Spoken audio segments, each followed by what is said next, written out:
كده يعني واثق من نفسه تماما، بيقول لي الليله نحن حنطلع منك اي حاجه. عموما بدا معايا التحقيق مباشره. فقال لي يا اخي نحن عارفين عنك اي حاجه طبعا. انت اسمك حمد وابوك اسمه النيل. طبعا من اول انا عرفت ده غباء زياده عن اللزوم، لانه انا اصلا اسمي مركب، اسمي حمد النيل. نعم.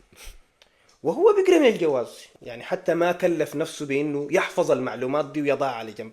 نعم. يضع الجواز، يعني كان بيقرا من الجواز يعني حتى انا رديت عليه بسخيه، قلت له يا اخي ما دي معلومات معروفه يعني، نعم. واي معلومات تانية اديتك ليه انا؟ يعني انت ما جبت حاجه جديده يعني.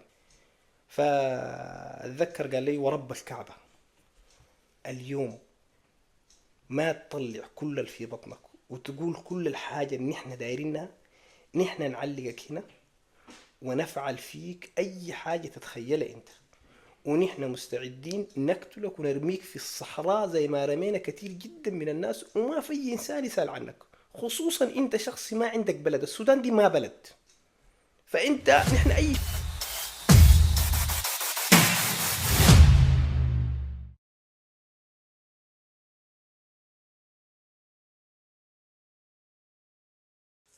بسم الله الرحمن الرحيم. تحية طيبة لجميع المستمعين الأعزاء، مرحبا بكم في حلقة جديدة على قناة الحبار مع سلسلة مظالم، حيث نستكشف قصصا حقيقية تتنوع بين التحديات والمغامرات والتجارب الإنسانية المثيرة. في الحلقة السابقة غصنا في رحلة ملحمية من الشكوك والتحقيقات والمفارقات، تجسدت في تجربة إنسان بسيط يجد نفسه محاصرا في شبكة من التساؤلات والتهم غير المتوقعة. مرحبا بك أستاذ حمد مرة أخرى. مرحبا بك. عفلين اليوم ساهرنا بك. لا لا عادي إن شاء الله. طيب، في الحلقة السابقة ذكرت لنا إنه في تقرير طلع من منظمة الهيومن رايتس.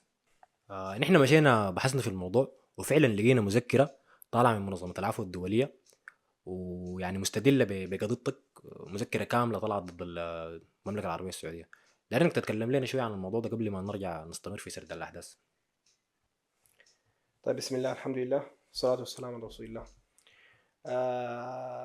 المذكرة هي كانت طلعت في التقرير الرسمي لمنظمة العفو الدولية، وكان التقرير بيتكلم عن المملكة العربية السعودية. البند نفسه كان بيتكلم يعني القمع باسم الإرهاب يعني. وكان استدلوا هم بالقصة بتاعتي أنا في الوقت ده، أنا كنت في السجن. طبعا يمكن المسألة دي راجعة لأنه تواصل المنظمة العفو الدولية من الأول كانت تواصلت مع الأسرة في السودان، نعم. يعني خصوصا مع الزوجة، وكان في تواصل دائم بينهم، كانوا هم متابعين القضية. أتذكر كان الوقت ذاك المركز حقهم كان في بريطانيا، ويعني تواصلهم لحد وصل لدرجة إنه كان يعني عملوا يوم عالمي، هم كل فترة بيعملوا اليوم العالمي للمنظمة في أحد الدول. نعم. فكان عملوا في أوروبا. أذكر أخذوا صوري أنا ونشروها هم هناك، وجات يمكن قرابة كم ألف برقية للأسر في السودان يعني. نعم. والموضوع كان متابع يعني بصورة لحد ما طلع التقرير ده بصورة رسمية يعني. تقريبا الوقت ده قلت لك حكاية بتاعت 6 سنة داخل السجن.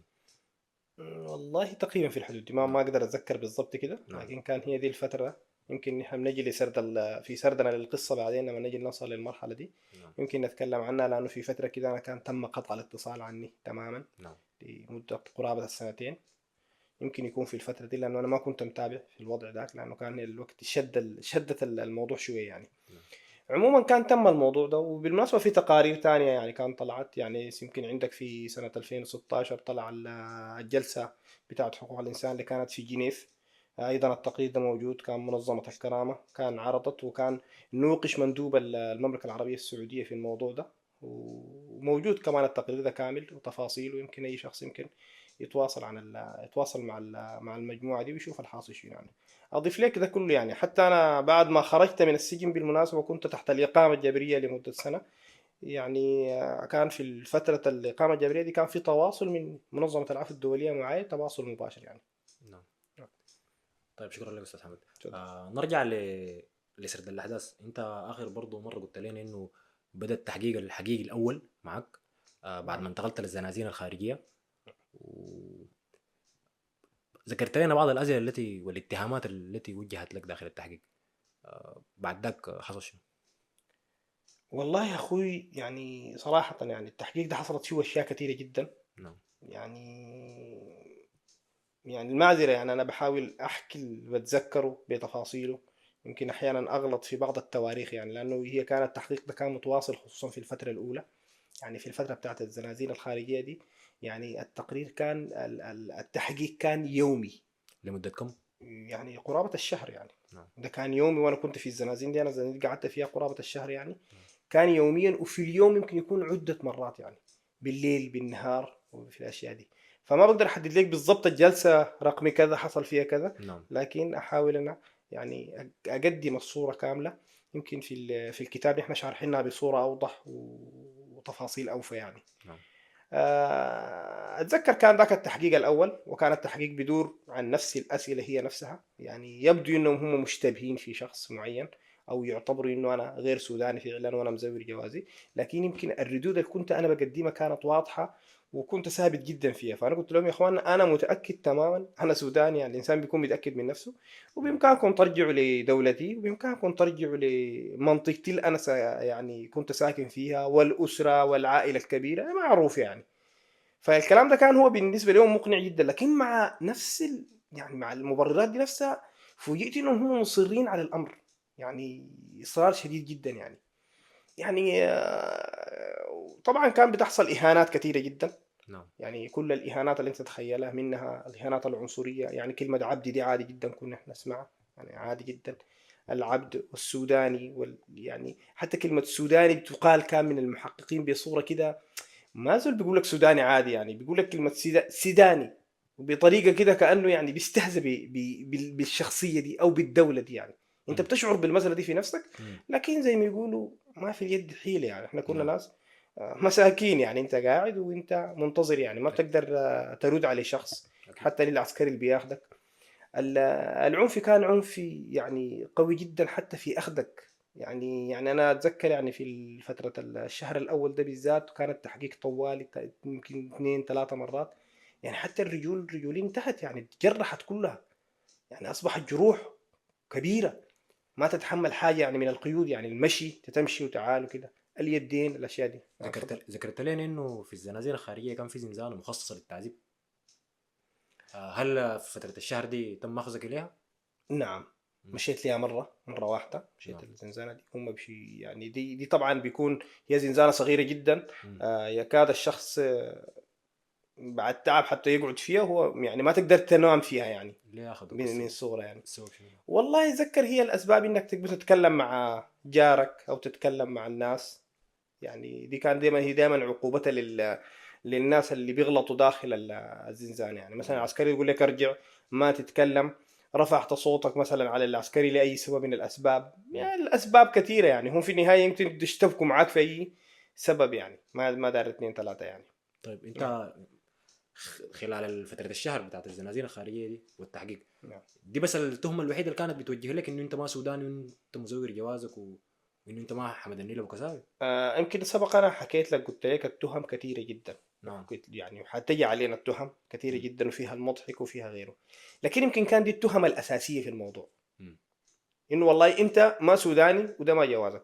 وهل انت الحلو دي الاسماء اللي كانت تردد، مم. هل انت حبشي؟ مم. يعني حبشي مش بمعنى النسبة يعني شخص شكلهم كانوا يبحثوا عن شخص اسمه حبشي يعني، على ما اظن يعني في نعم. حسب تقديراتي يعني. هل سبق وانك ذهبت الى كان الوقت ذاك في العراق، ذهبت الى العراق؟ مم. لا والله ما ذهبت. هل انت عندك صلة مثلا باي جهات اخرى؟ مم. ايا كانت الجهات دي يعني. مم. كان الكلام كله شكله سياسي نعم. في الحدود دي يعني. فما قدرت يعني تحدد بالضبط. بعدين اكثر الكلام يقول لك يا اخي طلع اللي في بطنك. انا ما مم. عارف في بطنك دي في شنو يعني ما في حاجه في بطني يعني. يعني حتى الاكثر الاسئله دي طبعا على مدى الشهر وعلى مدى التحقيق كله اكثر بيقول لك يا اخي نحن عارفين عنك اي حاجه. طيب نعم. يا اخوانا انتوا عارفين عنا اي حاجه، قولوا لي. لا انت عارف قول لنا. مم. صراحة يعني يمكن الكلام ده بدون مبالغة فعلا كان ده التحقيق الحقيقي. فيبدو ان المباحث كان هي اصلا هي ما في حاجة اصلا، مم. هم ما عارفين حاجة. مم. لكن شكلهم ما عارفين يعالجوا الامر باي شكل. يعني حتى التهمه ما كانت واضحه. لا ما في تهمة واضحة. التهمة ما اصبحت واضحة الا بعد 9 سنوات من السجن. نعم. عند تقديمي للمحكمة نعم. ظهرت تهمة واضحة، وحنجي ليها. طيب. لكن في الفترة بتاعت التحقيقات دي كلها كان الاسئلة زي ما يقولوا يعني هي بتدور حول هذا الامر يعني حتى انا اتذكر مره من المرات قلت للمحقق، قلت له يا اخي نحن والله في السودان عندنا قصه كده بيحكوها، طبعا الدول بيحكوها، اي ناس بيحكوها بطريقتهم يعني. نعم. قلت له احنا عندنا من القصص اللي بيحكوها انه دخلوا المخابرات الامريكيه والمخابرات البريطانيه والمخابرات السودانيه، جابوهم عشان يطلعوا لهم اسد من الغابه. مم. فدخلوا الامريكان، يعني حسب انا بحكي لك الان مم. تقديراتنا ليه يعني، نعم. فدخلوا الامريكان طلعوا الاسد ده في ساعه لقوة قوة المخابرات الأمريكية وكذا. نعم. بعدين دخلوا المخابرات البريطانية طلعوه في يوم بحساب إنهم هم أقل منهم، نعم. وهكذا. فقلت له يا أخي دخلوا المخابرات السودانية، فقعدوا يومين ثلاثة يوم. مم. إحنا دائما بنحكي عن نفسنا يعني. اكيد. فقلت لي في النهاية لما دخلوا عليهم لقوهم داخلين جوا آه. ماسكين لهم قريد بيضربوا فيه، بيقولوا يا أخي قول أنا أسد. فكنت بحكي له المسألة دي، كان بيتضايق جدا نعم. يعني. فهي الوضع كان بالشكل ده. فأنا دائما كنت بقول لهم يا إخوان أنتم متهميني تهمة، ما تقول لي طلع اللي في بطنك، انتوا مش قلتوا عارفين اي حاجه يعني؟ قلت له يلا اوكي طلعوا. طيب معلش يا استاذ احمد، لكن وين دولتك في القصه دي؟ وين دور السودان في القصه دي؟ لانه التهمه انه انت ما حمد النيل وكساوي انه انت ما مواطن سودان اصلا من البدايه.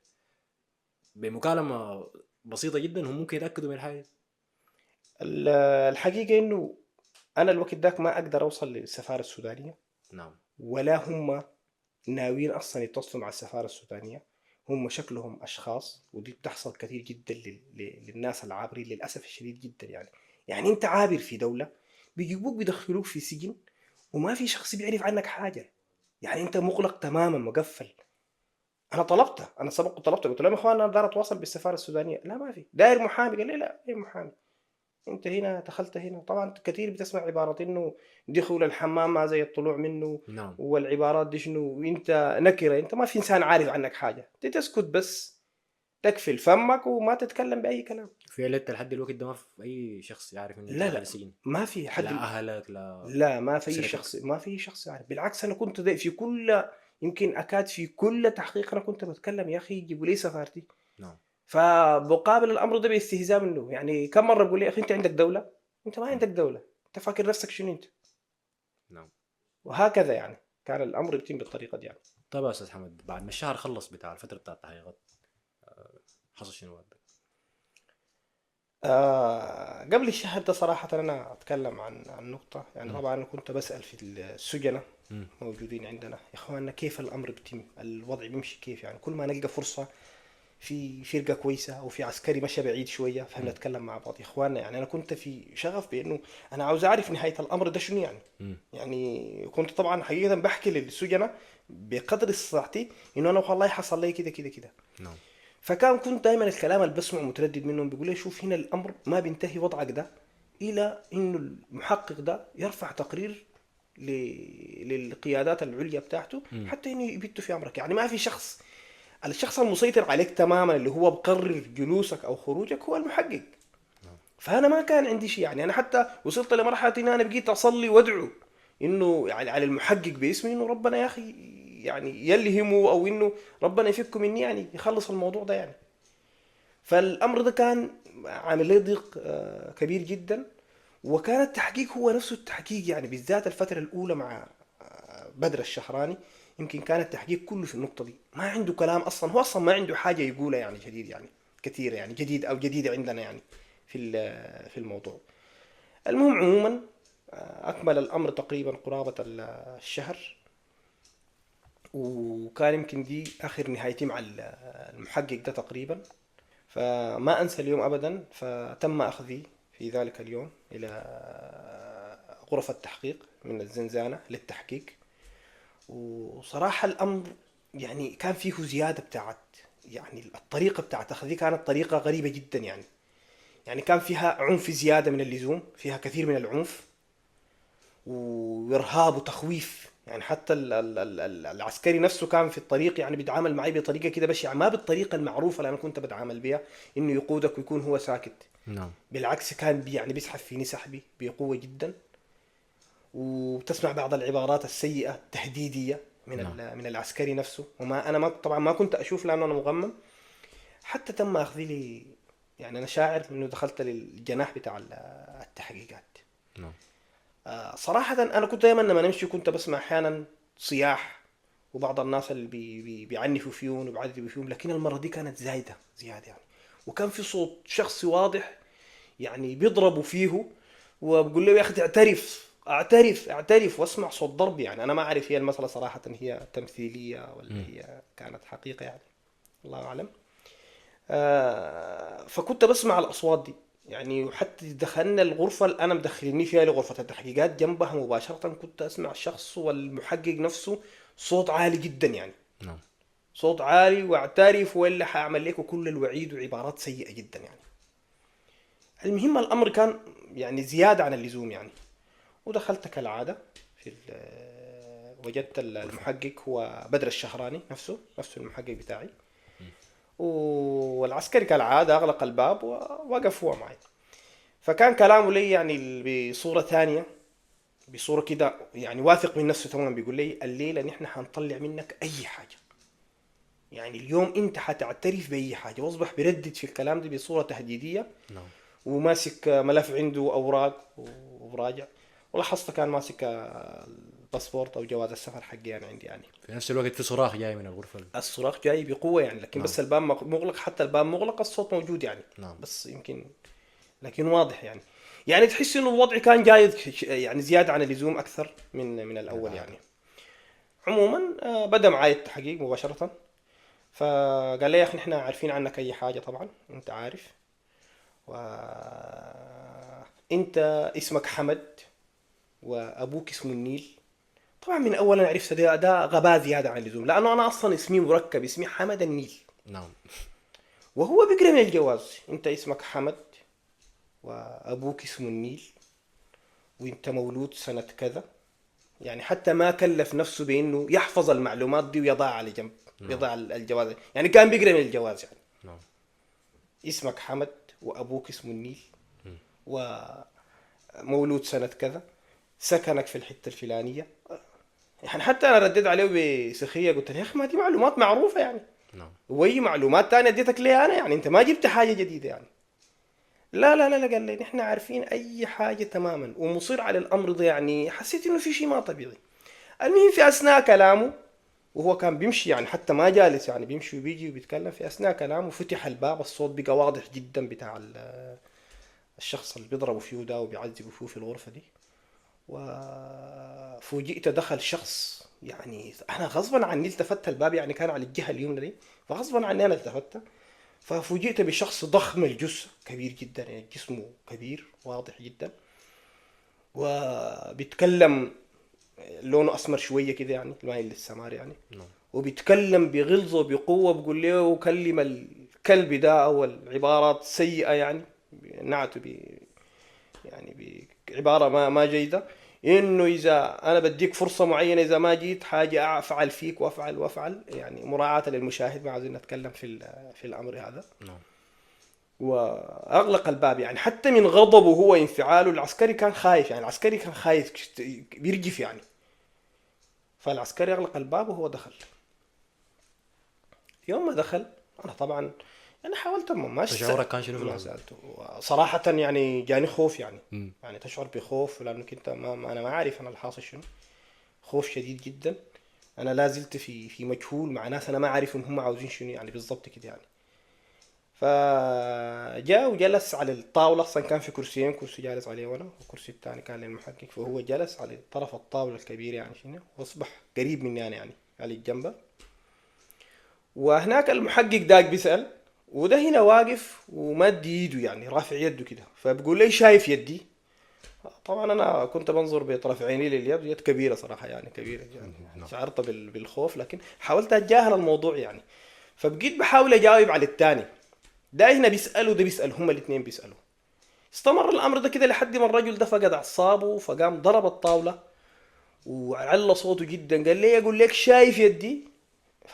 ما كان في حل يعني. نظرت لي قلت له يا اخي ايوه شايف يدك، فيشني يعني. فاتذكر قال لي ورب الكعبه اليوم ما تطلع كل اللي في بطنك وتقول كل الحاجه اللي احنا دايرينها، نحن نعلقك هنا ونفعل فيك اي حاجه تتخيلها انت، ونحن مستعدين نقتلك ونرميك في الصحراء زي ما رمينا كثير جدا من الناس، وما في انسان يسأل عنك. خصوصا انت شخص ما عندك بلد، السودان دي ما بلد، فانت نحن اي شيء يمكن نعمله فيك. واصبح يسب وكذا. قلت له طبعا مع الكلام ده كله، قلت له يا اخي والله انا ما عندي كلام غير الكلام اللي بقول لك ده. فالعبارة دي شكلها كده زادت انفعاله زيادة، واصبح يسب ويلعن ويتلفظ بألفاظ سيئة جدا، إلى أن دخل سبه بأنه سب الوالدة، والدتي. صراحة لحظتها يعني خلاص فقدت أعصابي تماما وانفعلت جدا، وأنا بدون ما أشعر لقيت نفسي أنا قمت هايج يعني، لأنه هو دخل في حتة محظورة تماما. ما في إنسان بيرضى إنه شخص يتكلم عن أمه اكيد. أيا كان الوضع. وصراحة كان في نفسي إنه خلاص يا أخي انتهى أي شيء أفعل فيني أنت ما يحلو لك، أحسن أموت ولا إنك يعني توصلني للمرحلة دي. رضينا نحن بكلمة عبد وأسود كلها رضينا بها، ما في مشكلة، نلقاه إن شاء الله عند الله سبحانه وتعالى لقدام. لكن إنك توصل للمرحلة دي خلاص، فأنا فقدت أعصابي. فصراحة بدون ما أشعر أنا قمت ولقيت نفسي ضربت الطاولة اللي واقفين فيها، والحمد لله بفضل الله يتفكت الكلبشة نعم. برحمة الله سبحانه وتعالى. أنا صراحة ما أقدر أوصف شكلي، لكن أنا متأكد تماما بدر الشهراني يتذكر تماما. والمحقق ده علمت فيما بعد إنه اسمه البدراني، كان نقيب في الوقت داك. نعم. وحاجي لتفاصيل قصصه لقدام، لأن عندي معه مواقف أخرى. هم تماما الآن بيسمعوا في كلامي ده وهم يتذكروا تماما الموقف ده تماما. فما كان منهم، أنا ما كنت عارف شكلي لكن هم يكونوا شافوا شكلي في اللحظة دي. نعم. فما كان منهم إلا هم جروا على الباب نعم. وضربوا على العسكري بأنه أفتح الباب، وفتح الباب وخرجوا وأغلقوا الباب علي ومشوا يعني. هربوا. يمكن شافوا غضب، يعني الإنسان غضب خالص جدا، لأنه أنا في لحظتها صراحة قلت لهم يا أخي والله أنتوا تقدروا علي، يعني هم كانوا في الباب قلت لهم انتوا تقدروا تعملوا فينا اي حاجه، لكن انا الان وصلتوني للمرحله دي، انا اي شخص بيجي جنبي انا حامسكه واموت معه، ما عندي حل غير كده. اكيد الانسان يعني. يعني خلاص يعني وصلوها اكيد. لمراحل صح. كامله جدا. وخرجوا، المهم هم تركوني بعد فتره وجيزه، يمكن تقريبا 10 دقائق ربع ساعه، حتى جابوا يعني شويه قهوه وتمر وكده الاشياء دي يعني. مم. وجلست يمكن قرابه نصف ساعه، بعدين خلوا العسكري أخذني رجعني للزنزانة. مم. وكان ده يمكن آخر يعني عهدي بالمحقق بدر الشهراني ده. نعم. يعني بعديها ما كان تم تحقيق معه في الأشياء دي. أنا أتذكر بعديها هو ناداني بفترة اليوم الثاني تقريبا، وبدأ يسألني سؤال أسئلة عادي، قفل عليها الأسئلة دي وتوقع عليها نعم. وترجع. نعم. اي سؤال كان بيسالوا لك، اي تحقيق بعده كان بيحصل توقيع، نعم. بيحصل اقرار منك انه فعلا بالاسئله والاجوبه بتاعته وكده. نعم، بعد التحقيق مباشرة هم بيقوموا بيخلوك تكتب. نعم. بيكتبوا السؤال وانت بتجاوب عليه إجابة سين جيم، وبيتوقع على الأقوال بتاعتك دي كانت الطريقة بتاعت التحقيقات يعني. لكن هي كانت معادة دائما، يعني احنا بنعيد في نفس نفس المواضيع، الاسئله مكرره. نفس الأسئلة. هي طبعا كان التحقيق بالمناسبة يعني غير الأشياء الواضحة دي، يعني كان بيتكلموا بالتفصيل. انت طلعت من متى من السودان، ودخلت دي مثلا الامارات 200 وطلعت منها 200، ودخلت دمشق 200 وطلعت منها 200، وجيت هنا 200، وانت شغلك شنو. يعني كان بيتكلموا بالذات عن مسألة تجارة الشنطة دي. تجارة الشنطة دي كيف، وانت بتدخل كم، تذاكرك كيف، كم مرة مشيت سوريا، اوصف لنا نعم. المناطق اللي مشيت ليها. يعني الأسئلة كان في الحتة دي بالتفاصيل كاملة، يعني ما بيتركوا شيء يعني. وده دائما يتردد يعني. نعم. وفي النهايه اقروا انه انت فعلا حمد النيل ابو كساوي، وفعلا ده جوازك السوداني، لانه في البدايه كانت التهمه انه انت ما حمد، في النهايه اقروا انه انت حمد. أقروا في النهاية بعد كم نعم. لكن نعم. بعد نعم. كم، بعد 9 سنوات. بعد 9 سنوات هم أقروا بهذا الأمر. لكن قبليه هم حاولوا في شتى الطرق بأنهم يجيبوا تهم. كل مرة هم بيجيبوا تهمة.